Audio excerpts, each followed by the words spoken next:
आगे जाने वालों की आवाज कम आ रही है। रुक जाओगे कि आगे जाओगे? कैसे रुकेंगे? कौन रोक पाएगा इनको? क्या अलगाववादियों में दम है कि राष्ट्रवादियों में दम है? अगर राष्ट्रवादियों में दम है तो आपके प्रधानमंत्री में दम क्यों कम है?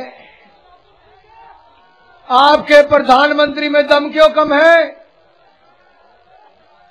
ऐसे है? हाँ,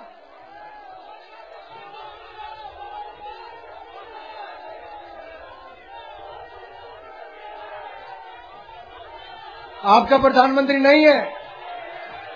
आज देश का युवा उनको अपना प्रधानमंत्री नहीं मान रहा है।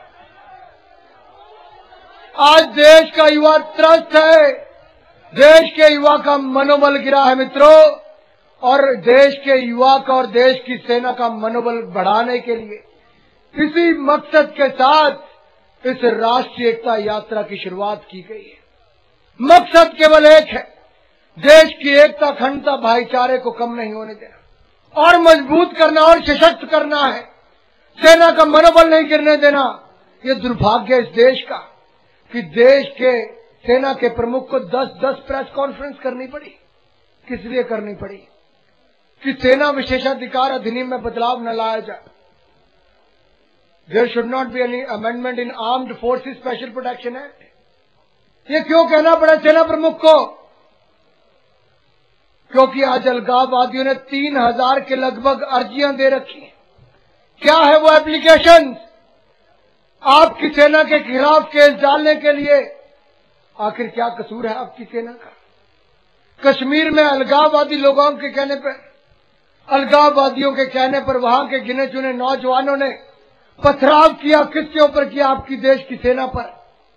आपकी देश की सेना पर पथराव किया। 2500 सैनिक कर्मी घायल हुए। 2500 सैनिक कर्मी घायल हुए और इस देश की सरकार नहीं जागी। उमर अब्दुल्ला ने एक भी निर्णय नहीं लिया। जिनकी मौतें हुई मेरे नौजवान भाइयों की, मेरे नौजवान 112 भाई मारे गए, मेरे कश्मीरी युवा भाई मारे गए। क्यों एक मौत इस देश में हो जाए अलगाववाद के नाम पर? इस देश को बांटने के नाम पर क्यों एक भी युवा मरे?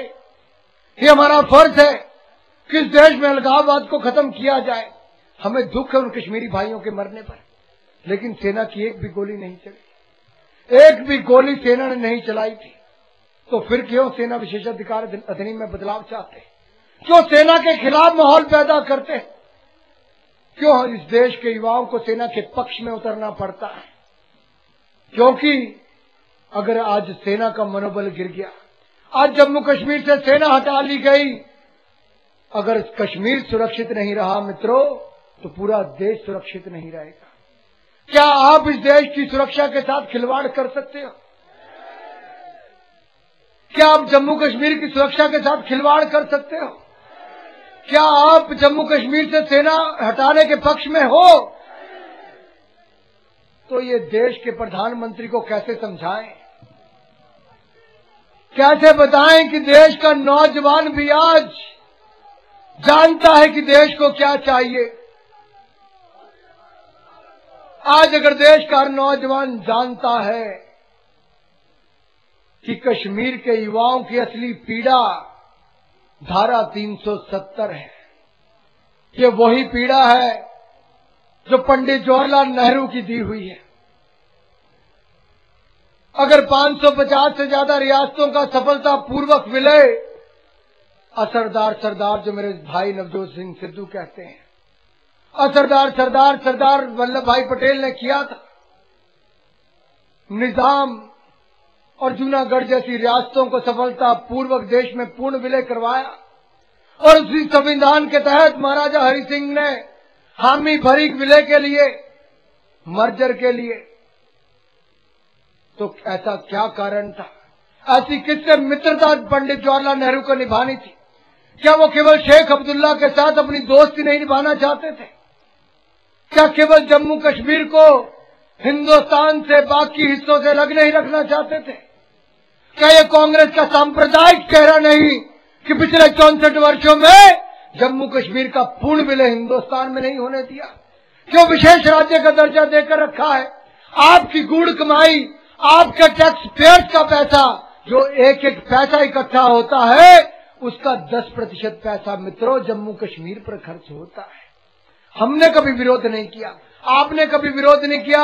हिमाचल प्रदेश को एक सेंट्रल यूनिवर्सिटी मिली, रो धो कर हमने लड़ कर ली। जम्मू कश्मीर को 2 मिली, मैंने उसका स्वागत किया था लोकसभा में, बहन सुषमा जी को याद होगा।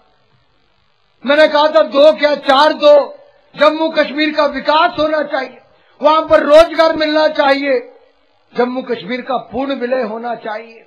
लेकिन कैसे होगा अगर कांग्रेस पार्टी चाहती नहीं, वो चाहती नहीं कि वहां के युवाओं को रोजगार मिले, वो चाहती नहीं वहां पर सामान्य परिस्थितियां हो।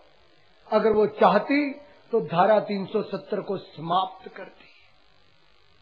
क्यों नहीं उनका विशेषाधिकार खत्म करते? क्यों नहीं आपको अधिकार की जम्मू कश्मीर में जाकर जमीन खरीद सके, फैक्ट्री लगा सके, होटल खोल सके, वहां पर बीपीओ कॉल सेंटर खोल सके?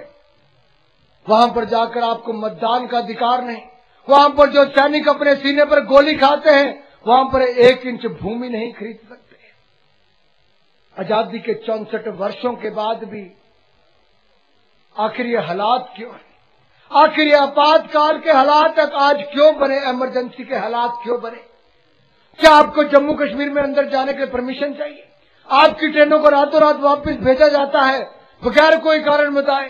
कर्नाटका से मेरे मित्र आ रहे थे, आधे रास्ते में से इंजन बदलकर उल्टी तरफ लगा दिया, वापस कर्नाटका भेज दिया। क्या ये ऐसा होगा इस देश में? छत्तीसगढ़ से ट्रेनों को कैंसिल कर दिया गया, हजारों नौजवान से दुगनी संख्या में यहां पर आने वाले थे, उनको रोक दिया गया। जितना मर्जी रोक लगा दे, आज इस देश का युवा रुकने वाला नहीं। आप मन बनाकर आए हैं कि अलगाववादी ताकतों को मुंह तोड़ जवाब देंगे, लेकिन उन्हीं अलगाववादी ताकतों को, आतंकवादियों को मुंह तोड़ जवाब कौन देता था? डोडा किश्तवाड़ में बैठे, उन क्षेत्रों में बैठे हमारे नौजवान कश्मीरी भाई जिन्होंने बंदूकें उठाई थी आतंकवाद के खिलाफ, special police officers, village defence committee, 3-3 हजार रुपये दिया जाता था आतंकवादियों के खिलाफ लड़ने के। जिस तरह से कश्मीरी पंडितों को और सिखों को वापस वहां से भेजा गया, बलात्कार किए गए मेरी माताओं बहनों के साथ, मौत के घाट उतारा गया, उनको मजबूर कर दिया गया था देश के बाकी कोनों में जाकर टेंटों में रहने पर। लेकिन वहां के नौजवानों ने लड़ाई लड़ी। लेकिन आज उनका क्या हाल है? उमर अब्दुल्ला की सरकार में उनका भत्ता बंद कर दिया गया है। लेकिन वापस लाने का प्रयास किसको किया जा रहा है?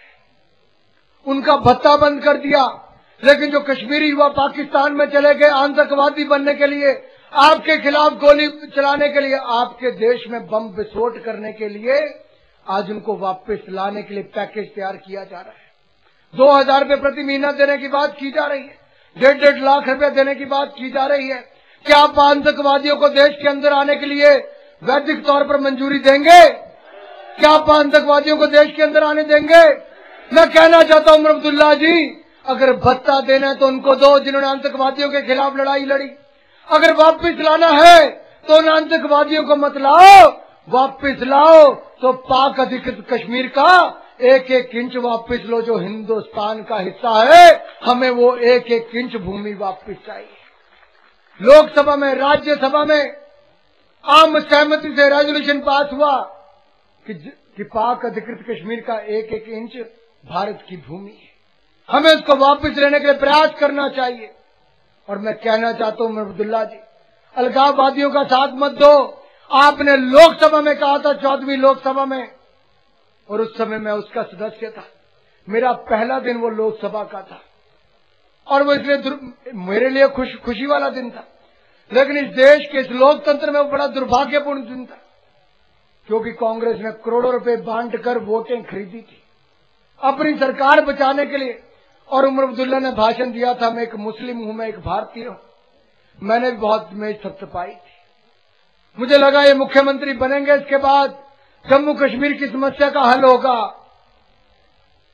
लेकिन दुख इस बात का होता है, जब इस देश के लाखों नौजवान जम्मू कश्मीर जाना चाहते हैं, अपने राष्ट्रवादी कश्मीरी भाइयों के साथ खड़े होकर कहने कि पूरा देश तुम्हारे साथ खड़ा है, जम्मू कश्मीर भारत का भिन्न अंग है, अविभाज्य अंग है और कभी अलग नहीं होने देंगे, तो उमर अब्दुल्ला जी को इस पुल के दूसरे पार खड़े होना चाहिए था आपके मान सम्मान के लिए, आपके स्वागत के लिए, लेकिन उन्होंने वो नहीं किया। मित्रों, आपके खिलाफ वहां पर फौज खड़ी कर दी कि आपको अंदर आने न दिया जाए।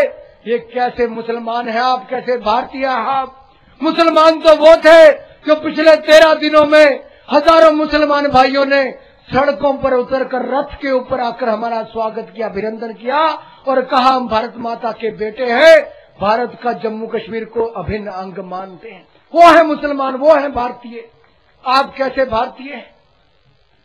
आपको एक जो इस यात्रा में घटा, हमारे दिल्ली के कार्यकर्ता अनुज जी तिरंगे झंडे की सिलाई करवाने के लिए दर्जी के पास गए लखनऊ के पहले, उन्होंने कोई पैसा नहीं लिया। मनोरंजन मिश्रा जी का गाड़ी वहां पर खराब हुई हजारीबाग और गया के बीच में है, 3 गाड़ियां वहां पर रुकी, लगभग 15-16 कप चाय पिए। उस दुकानदार के पास कुल मिलाकर 6 शीशे के गिलास, 6 शीशे के गिलास, उन्हीं को बार बार धोकर 16 लोगों को चाय पिलाई। कितनी गरीबी होगी कि उस व्यक्ति ने उसके बावजूद एक पैसा इनसे नहीं लिया। और उन शब्द क्या थे कि आप राष्ट्र धर्म निभाने जा रहे, योर नेशनल ड्यूटी, मैं आपसे एक पैसा नहीं लूंगा। कौन थे वो लोग? वो दोनों मुसलमान थे, वो थे मुसलमान, वो थे भारतीय जो इस यात्रा में जुड़े, किसी भी रूप में, चाहे इतना सा ही हिस्सा दिया, चाहे सिलाई की, चाहे चाय का प्याला पिलाया, चाहे तिलक किया हो, चाहे आकर वरमाला, चाहे हाथ डाला। वो है असली मुस्लिम, वो है असली भारतीय, वो है इस देश के लोग जो चाहते हैं कि तिरंगा हर कोने में फहराया जा सके। आप जैसे नहीं कि एक तरफ तो जो अमरनाथ यात्रा में संघर्ष करते हैं, जो 14 लोग मारे जाते हैं भारत माता की जय करते हुए, उनको आज तक मुआवजा नहीं दिया गया। जो भारत की सेना के ऊपर पथराव करते हैं, जो भारत की सेना के ऊपर पथराव करते हैं और जो उसमें मारे जाते हैं, उनको 5-5 लाख रुपए के चेक आपके अपने मंत्री घर जाकर देते हैं। ये भेदभाव क्यों, ये दूरियां क्यों? इसलिए मैं आपसे पूछने आया हूं, अगर ये भेदभाव, ये दूरियां खत्म करनी है, अगर ये प्रयास करना है कि भारत का हिस्सा जम्मू कश्मीर को बनाए रखना है, अगर ये करना है कि तिरंगे का सम्मान करना है मित्रों, तो केवल जयकारों से काम चलने वाला नहीं चलेगा काम दोस्तों। केवल जय जयकारों से बदला लेना होगा हमको वतन के इन गद्दारों से। आज आप उतरे हैं सड़कों पर, आज आप संगठित हुए हैं राष्ट्रीय एकता यात्रा के अंतर्गत, देश की एकता, अखंडता और भाईचारे के लिए। हमारे बड़े नेताओं ने गिरफ्तारियां दी है, यहां तक आए हैं हमारा मार्गदर्शन करने के लिए, लेकिन मैं आपकी ओर से एक निवेदन करना चाहता हूं। अंतिम बार आपसे पूछने आया हूं, अपनी बातों को समाप्त करूंगा, लेकिन उससे पहले चाहता हूं मीडिया के भाइयों को और मेरे वरिष्ठ नेताओं को आप बता सकें, आप लोग यहां किस लिए आए हैं? तिरंगे के सम्मान के लिए या अपमान के लिए? सम्मान कैसे मिलेगा? फहरा कर कि यहीं रुककर? 4 सवाल मेरे और हैं। अलगाववादियों की चुनौती को स्वीकार करते हो? राष्ट्रवादियों की जीत होगी कि आतंकवादियों की? राष्ट्रवादियों की होगी। जम्मू कश्मीर जाएंगे, लाल चौक जाएंगे। वो मेरे पीछे भाई खड़े, बहुत पीछे जो खड़े, आप भी यहां से नजर आ रहे हैं, जो सड़क के पार बहुत बड़ा जलसा है, लेकिन जो दूर भी खड़े, हाथ खड़े करके सारे जो जाना चाहते हैं, जम्मू कश्मीर जाओगे? मैं अपने मीडिया के भाइयों से, इलेक्ट्रॉनिक मीडिया के भाइयों से कहता हूं, देखिए कौन कौन कहता है जाने वाला। जम्मू कश्मीर जाओगे? लाल चौक जाओगे? तिरंगा फहराओगे? बोलिए भारत माता की, भारत माता की, भारत माता की। वंदे वंदे वंदे वंदे वंदे वंदे। जहां हुए बलिदान मुखर्जी, जो कश्मीर हमारा है। मित्रों, जितना मैं आज उत्सुक हूं जम्मू कश्मीर जाने के लिए, लाल चौक जाने के लिए, उतना ही भावुक भी हूं। इस यात्रा की शुरुआत से पहले बहुत सारे लोगों ने कयास लगाया था कि कितने लोग, कि आज के युवा तो अपनी नौकरी की तरफ देखते होंगे, विकास की ओर देखते होंगे, लेकिन मैं फक्र और मान के साथ कह सकता हूं कि जब जब भारत माता ने पुकारा है, इस देश का नौजवान संघर्ष करने के लिए और बलिदान देने के लिए सबसे आगे आया है। मैं आपको कोटि कोटि प्रणाम करता हूं, आप सबका बहुत बहुत धन्यवाद करता हूं। जय हिंद, जय श्री राम।